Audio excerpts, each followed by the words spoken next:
এই সৃজনে বাজারে গেলে শুধু চারদিকে ধনেপাতা আর ধনেপাতা, তাই বরমশাই বাজার থেকে একটা বেশি করে ধনেপাতা নিয়ে আসলো। তারপর আমি জিজ্ঞেস করলাম এখানে কত টাকার ধনেপাতা, বলল 10 টাকা।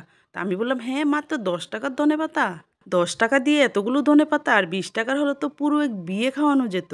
এতগুলো ধনেপাতা কি করব, সস্তা পেয়ে একেবারে বস্তা ভরে নিয়ে আসলো।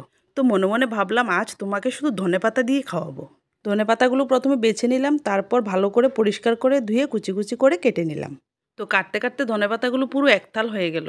তো চলো এখন আমি রান্নাটা শুরু করব। তো প্রথমে আমি এখানে রান্না করে নিচ্ছি বেগুন দিয়ে শুটকি দিয়ে। তো প্রত্যেক বাঙালি কিন্তু এই রেসিপিটা খুব পছন্দ করেন। তো দেখতে দেখতে আমার রেসিপিটা কিন্তু এখানে প্রায় হয়ে গেছে। এবার হলো ধনেপাতা দেওয়ার পালা। তো আমি একবার দিয়েছি, তারপর আবারও আরেকবার করে ধনেপাতা দিয়ে দিলাম। তো এখন আমি করে নেব ধনেপাতার বড়া। প্রথমে দিয়ে দিয়েছি চালের গুঁড়ো, তারপর সুজি, তারপর কুচানো পেঁয়াজ, তারপর কুচানো কাঁচা লঙ্কা, শুকনো লঙ্কা, লবণ, হলুদ দিয়ে ভালো করে মেখে নিলাম। তো এখন কড়াইতে তেল দিয়ে তেলের মধ্যে এক এক করে বড়ার মতো ছেড়ে দিলাম। তারপর মিডিয়াম আঁচে উল্টে পাল্টে একটু কড়া করে ভেজে নিলেই বেশ রেডি ধনেপাতার বড়া। তো ধনেপাতার বড়াগুলো নামিয়ে আমি সুন্দর করে সার্ভ করে নিয়েছি।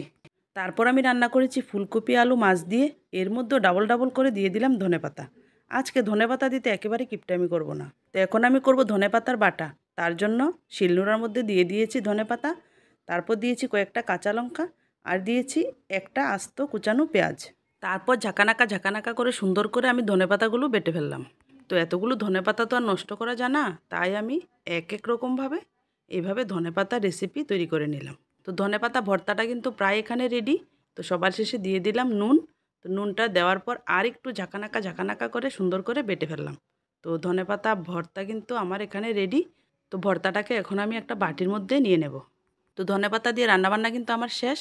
এখন আমি বরমশাইকে খাওয়ার জন্য সার্ভ করে দেব।